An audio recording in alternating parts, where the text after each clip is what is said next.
दोस्तों, जैसा कि हम सब जानते हैं, यूट्यूब के एक famous channel the Lalan top पर एक डिबेट चली है जिसका नाम था डज गॉड एग्जिस्ट, क्या खुदा मौजूद है। और ये डिबेट थी एथिस्ट जावेद अख्तर साहब और थीस्ट मुफ्ती शामिल नदवी साहब के बीच में। एथिस्ट का मतलब होता है वो जो खुदा को नहीं मानता, जो कहता है कि खुदा का वजूद ही नहीं है। और थीस्ट हम उसको कहते हैं जो खुदा को मानता है, चाहे वो एक खुदा को मानने वाला हो या एक से ज्यादा खुदा को मानने वाला हो। ये डिबेट तकरीबन 2 घंटे चली और इन 2 घंटों में जावेद साहब के जो भी सवालात थे उनका मुफ्ती साहब ने बड़े लॉजिकल तरीके से काउंटर रिप्लाई भी दिया। कुछ लोगों की मुफ्ती साहब से ये शिकायत थी, भाई मुफ्ती साहब ने कुरान की आयतें पढ़कर जावेद साहब को नहीं सुनाया, क्योंकि कुरान में अल्लाह ताला ने अपनी मौजूदगी, अपने वजूद का जिक्र किया है।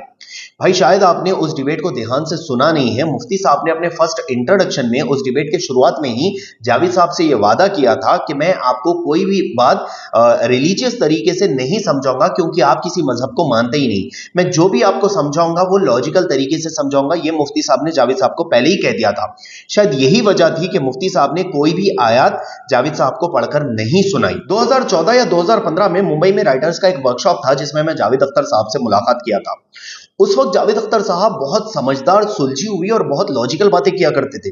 लेकिन उम्र बढ़ते चचा को क्या हुआ पता नहीं कि मुफ्ती साहब इतने लॉजिकल एग्जाम्पल्स देते हुए समझा रहे हैं और चचा फिर से उठकर वापस वही पूछ रहे हैं, भाई फेथ का मीनिंग क्या है, फेथ किसको कहते हैं।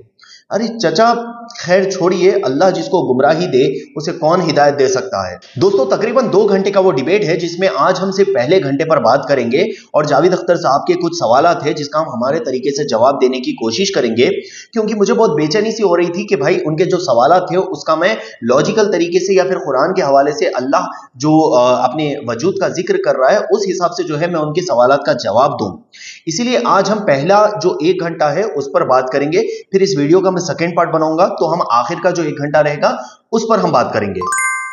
दोस्तों, जावेद अख्तर साहब का पहला सवाल यह था कि भाई फेथ क्या है, जो वो बार बार मुफ्ती साहब से पूछ रहे थे कि भाई फेथ किसे कहते हैं, फेथ और बिलीव में फर्क क्या है। चलिए मैं समझा देता हूं। मान लीजिए मेरी तबीयत खराब है, मैं हॉस्पिटल जा रहा हूं, मैं दवाई ला रहा हूं और मैं दवाई खा रहा हूं कि मेरी तबीयत ठीक हो जाए, लेकिन कहीं ना कहीं मुझे यह भी लग रहा है कि शायद मुझे नजर हुई होगी और मैं किसी मुर्शिद के पास जाकर दुआ भी पढ़ा रहा हूं। यानी कि मैं दवा भी खा रहा हूं मेरी तबीयत ठीक करने के लिए और मुझे साथ में लग रहा है कि नजर भी हुई होगी और मैं किसी मुर्शिद से दुआ भी पढ़ा रहा हूं। तो ये है मेरा बिलीव। लेकिन फेथ किसको कहते हैं? फेथ कहते हैं कि पूरे यकीन के साथ यह मान लेना कि मुझे सिर्फ और सिर्फ नजर ही हुई है। अगर मैं मुर्शिद के पास जाऊंगा, मुर्शिद की दवा डोरी पानी पीऊंगा, उनका दम किया हुआ पानी पीऊंगा, उनकी डोरी बांधूंगा और उनसे दुआ पढ़ाऊंगा तो ही मेरी तबीयत ठीक होगी। अगर मैं किसी हॉस्पिटल को जाऊंगा, दवा खाऊंगा तो मेरी तबीयत ठीक नहीं होगी, क्योंकि मुझे सिर्फ और सिर्फ नजर लगी है। तो ये होता है फेथ। जैसा कि शुरुआत में हमारे इब्राहिम अलैहिस्सलाम को यह महसूस हो गया था कि भाई खुदा है, ये कायनात खुदा चला रहा है। ये था उनका बिलीफ कि भाई खुदा तो है, लेकिन खुदा कौन है उनको नहीं मालूम था। खुदा तो है, ये उनका बिलीफ था।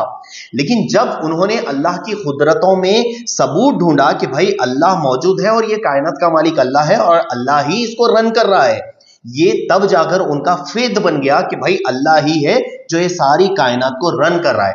तो ये था उनका फेथ। जावेद साहब, अब समझ आया कि फेथ और बिलीफ किसको कहते हैं? उम्मीद है कि आपको समझ आ गया होगा। खैर, अल्लाह जिसको गुमराह करे उसे कौन हिदायत दे सकता है। दोस्तों, जावेद साहब ने कहा कि उनकी पैदाइश प्लान्ड नहीं थी, उनकी पैदाइश रैंडमली हो गई। रैंडमली मतलब इत्तेफाकन उनकी पैदाइश हो गई। वो कहते हैं कि स्पर्म का एक ड्रॉप था जो लकीली जो है एग में जाकर चिपक गया, जिससे जो है उनकी पैदाइश हो गई।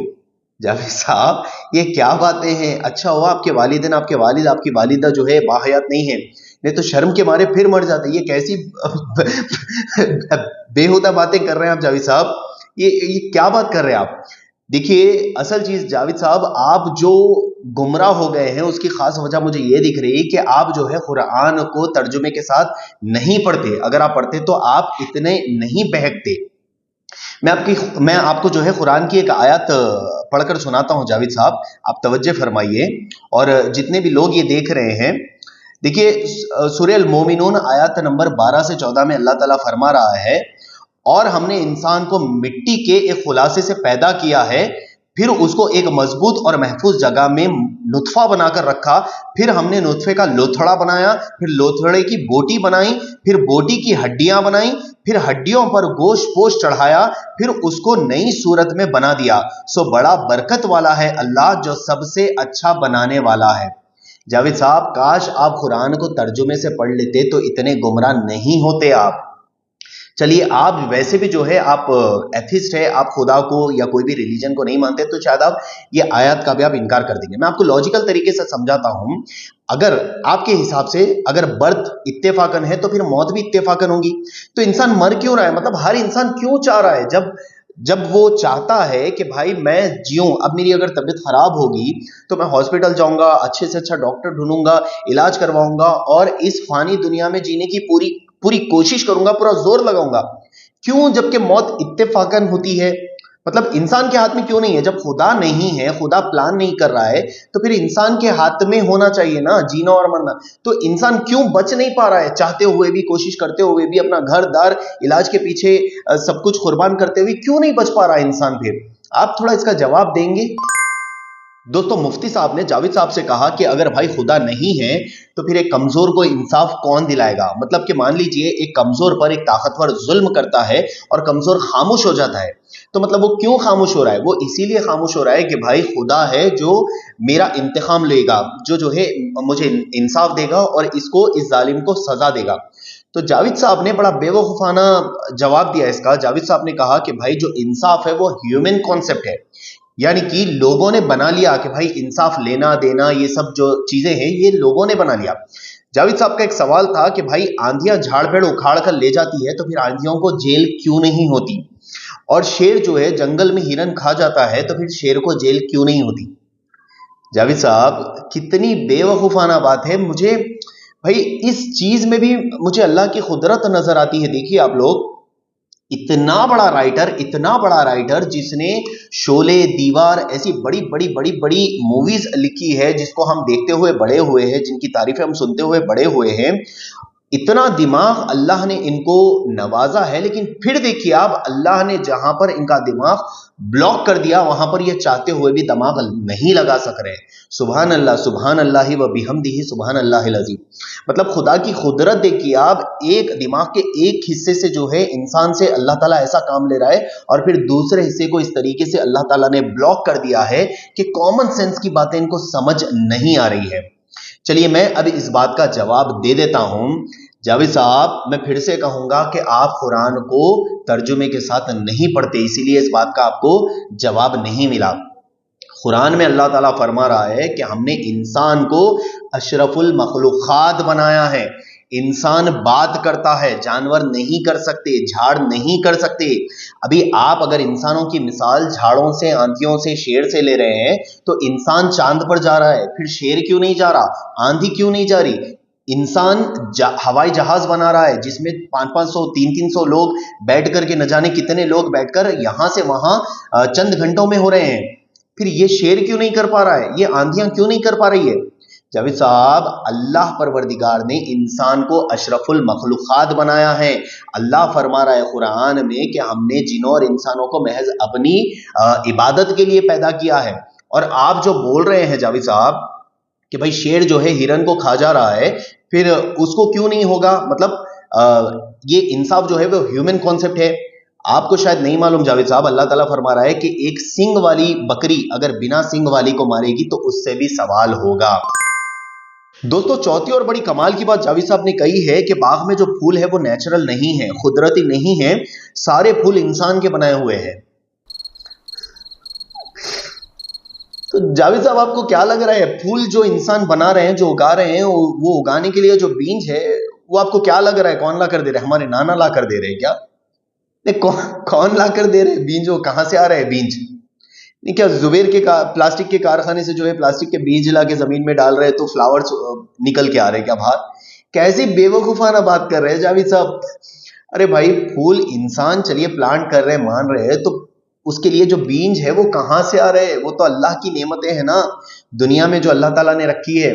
चलिए, ये फूल पौधे तो आप छोड़ दीजिए, जो इंसान मोबाइल बना रहा है वो भी दुनिया में जो अल्लाह ताला ने सामान रखा है, मतलब झाड़ वगैरह, किसी झाड़ से कॉटन निकल रहा है, किसी झाड़ से कुछ निकल रहा है, तो यही सामान को लेकर के इंसान उसको एक अपना डिजाइन दे रहा है।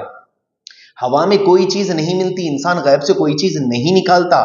तमाम चीजें, आप तो फूलों की बात कर रहे हैं, फूल तो जो बीज है वो अल्लाह परवरदिगार जो है जमीन में रख रहा है, जिसको इंसान निकाल रहा है और कहीं पर डाल रहा है तो फूल निकल कर आ रहे हैं। क्या जावेद साहब, कितना कितना आपका दिमाग जो है जंग खा गया है जावेद साहब। दोस्तों, पांचवी बात जावेद साहब पूछते हैं, मैं उन्हीं के अल्फाज आपको वर्ड टू वर्ड पढ़ के सुनाऊंगा। हजारों करोड़ों साल पहले खुदा क्या कर रहा था? खामोश बैठा था, ऐसे ही दवाइयां ले रहा था। फिर उसे आइडिया आया, अरे काम करते हैं, वक्त अच्छा गुजर जाएगा, यूनिवर्स बनाते हैं। खुदा कहां था? तो इसका मुफ्ती साहब जवाब देते हैं कि भाई यूनिवर्स बनने से पहले टाइम था ही नहीं, तो ये क्वेश्चन इनवैलिड है। लेकिन मैं अपने तरीके से जावेद साहब को ये लॉजिकल और रिलीजन के बेसिस पे जो है मैं ये जवाब देना चाहता हूं। जावेद साहब, यूनिवर्स बनने से पहले, इंसान को बनाने से पहले अल्लाह अपने फरिश्तों के साथ मसरूफ था। शैतान को भी अल्लाह परवरदिगार ने इंसान से पहले ही बनाया था। फिर जब आदम अलैहिस्सलाम को शैतान को सजदा करने के लिए अल्लाह ताला ने कहा, तो वह घमंड में आ गया कि नहीं, वो मिट्टी से बने हुए हैं, मैं आग से बना हुआ हूं, मैं क्यों उनको सजदा करूं? और वो आपके जैसा ही बागी निकल गया। अल्लाह ने उसको गुमराह करके धुतकार दिया। ये हो गया आपके सवाल का जवाब कि अल्लाह जो है क्या कर रहा था? अल्लाह अपने फरिश्तों के साथ मसरूफ था। फिर अल्लाह ने इंसान को क्यों बनाया? देखिए, एक फानी दुनिया में फानी होने वाला एक बादशाह चाहता है कि उसके गुलाम उसकी इज्जत करे, वो आए तो उसको इज्जत दे, उसके सामने झुके, उससे जो है मतलब अदब के साथ पेश आए उसके साथ। तो ये दुनिया का मालिक, जो दुनिया का बादशाह है, वो नहीं चाहेगा ये? तो अल्लाह भी अपने बंदों को बनाना इसीलिए चाह रहा था कि बंदे जो है, अल्लाह के बंदे अल्लाह की इबादत करें। जैसा कि सूरह रहमान में अल्लाह फरमा रहा है, हमने महज जिनों और इंसान को अपनी ही बंदगी के लिए पैदा किया, यानी कि अल्लाह की इबादत करने के लिए। और कुरान में एक जगह अल्लाह फरमा रहा है, जब वो फरिश्तों से कहता है कि मैं दुनिया में इंसान बनाने वाला हूं, तो फरिश्ते कहते हैं, या अल्लाह, क्या तू ऐसा जो है मतलब तू इंसान बनाएगा जो जमीन में फितना पैदा करेगा? तो अल्लाह कहता है, जो मैं जानता हूं वो तुम नहीं जानते। जावेद साहब, मिल गया जवाब आपको कि अल्लाह क्या कर रहा था और अल्लाह ने इंसान को क्यों बनाया। अल्लाह ने इंसान को महज और महज अपनी इबादत के लिए बनाया, और हम शुक्रगुजार है कि अल्लाह ने हमको अपनी इबादत के लिए चुना है। अल्लाह कभी हमको, हमारी सख्त दुआ है कि अल्लाह कभी हमको आपकी तरह गुमराह ना करे, ना आपकी तरह ना किसी और की तरह। अल्लाह कभी हमको अपने रास्ते से ना हटाए। अल्लाह कभी अल्लाह में यकीन रखने से हमको ना बहकाए। अल्लाह हमें हमेशा ईमान पर साबित कदम रखे। दोस्तों, एक बात जावेद साहब कहते हैं कि भाई जो रिलीजन्स होते हैं वो साइंस को तरक्की करने नहीं देते, उनको मतलब कुछ काम करने नहीं देते, वो रोक देते हैं, डरा देते हैं कि अरे भाई आप ये काम कैसे कर सकते हो। जैसा कि उन्होंने एक मिसाल दी थी कि कहीं पर इंसान बनाया जा रहा था, तो कुछ रिलीजन्स जो है मतलब एकदम सख्ती के साथ उस प्रोजेक्ट को रुकवा दिए। जावेद साहब, मैं आपको फिर से कहूंगा कि आपने कुरान को ट्रांसलेशन के साथ नहीं पढ़ा। भाई, मैं दूसरे रिलीजन्स के बारे में मैं जानता नहीं कुछ ज्यादा, लेकिन मैं अपने रिलीजन की बात करूंगा, अपने रिलीजन को जो है मैं आपके सामने रिप्रेजेंट करूंगा। मेरा रब, मेरा अल्लाह आपको कुरान में चैलेंज कर रहा है, आप जैसे लोगों को, कि अगर बना सकते हो तो एक मक्खी बनाकर बता दो। हम खुले आम, अल्लाह परवरदिगार तो आपको चैलेंज कर रहा है, और आपको जो भी रोक रहा है इस काम करने से, मैं समझता हूं कि भाई वो ठीक तरीके से जो है मतलब वो अल्लाह को मानता ही नहीं, अल्लाह की बात को मानता ही नहीं। अल्लाह परवरदिगार तो चैलेंज कर रहा है आपको कि भाई आप बना के बता दो, अगर बना सकते हो तो एक मक्खी बना के बता दो। इंसान का ढांचा लेकर के जो है आप एक रॉबोट बनाओगे, तो ये इंसान नहीं है, इंसान ही बनाकर बता दीजिए। एक इमरान को बनाकर बता दीजिए, आप मान लेंगे हम आपको। जावेद साहब, क्या बेवकूफाना बात कर रहे हैं आप। दोस्तों, आखिर में मैं सिर्फ इतना ही कहना चाहूंगा कि मेरी नजर में सबसे स्टूपिड, सबसे बेवकूफ इंसान वो है जो कहता है कि खुदा नहीं है। देखिए, अगर खुदा नहीं है, हम ये नील जो होते हैं, जो नाखून होते हैं, वो हम थोड़ा सा अगर अंदर तक कट कर लेते हैं इसको, तो हमको बड़ा शदीद दर्द होना शुरू हो जाता है। तो आप सोचिए, कौन इंसान चाहता है कि हमको दर्द हो, लेकिन फिर भी दर्द होता है। तो ये दर्द कौन दे रहा है हमको? ये दर्द कौन दे रहा है? कोई ना कोई हमारे पीछे है, हमारे ऊपर है, वही हमको दर्द दे रहा है। झाड़ के लिए हम बीज डालते हैं, वहां से झाड़ निकलता है, फूल निकलते हैं, फल निकलते हैं। ये कौन कर रहा है? ये इंसान के बस की बात नहीं होती। समंदर में जो है हजारों करोड़ों जानवरों को जो है रिस्क पहुंच रहा है, ये कौन दे रहा है? पहाड़ के अंदर बैठी चुनकियों को रिस्क दे रहा है, कौन दे रहा है? ये कोई तो कुदरत है जो है ये तमाम यूनिवर्स को रन कर रही है, जो इसका ओनर है। और हमारी जबान में हम उस ओनर को कहते हैं अल्लाह परवरदिगार, उस कुदरत को कहते हैं अल्लाह परवरदिगार। अल्लाह ही हमारा मालिक है, ये जो है हमारा मानना है।